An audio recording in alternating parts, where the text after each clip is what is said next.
5 local football clubs have expressed support for a letter of no confidence in the GFA General Secretary following a recent vote, while both the GFA and UEFA have thrown the weight of their support behind Ivan Robba.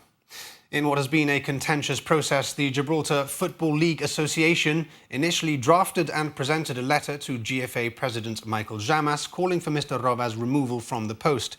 However, administrative aspects of the vote were challenged, and in response to GBC questions, Mr Llamas said he was yet to receive a proper letter summarising the club's respective positions, claiming the draft he was given was unsatisfactory for such a serious matter.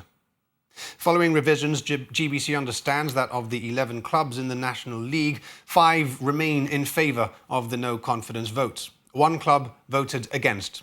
2 retracted the votes. 2 abstained. 1 club did not reply. In response to GBC questions regarding what motivated the vote, the GFLA claims there has been a general dissatisfaction with Mr Robba's tenure and alleges there has been poor leadership and a lack of transparency in this time. The association describes youth football as being at its lowest ebb, claiming this has led to a record number of players opting to play in Spain instead of locally.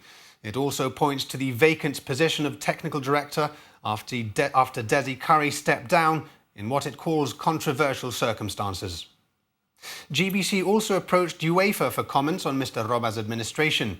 In response, we heard that UEFA has always enjoyed an excellent relationship with Ivan Robba in his functions as GFA Legal Director, then as General Secretary, and that he has been instrumental in various initiatives and projects. Following discussions on governance and reforms and recent meetings, UEFA says it is counting on continuing its close collaboration with the GFA and its General Secretary.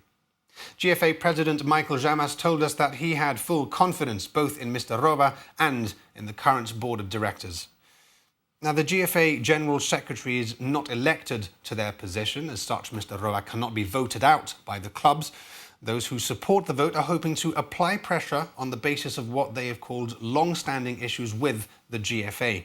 The board of the association has replied to GBC questions in its own capacity, but not as a representative of all clubs. The GFLA says what is needed is a well-structured association that is open and accountable, and that, with the significant subsidies received from FIFA and UEFA, our children deserve the best infrastructure, coaching and education. We will bring you more on this story as it develops.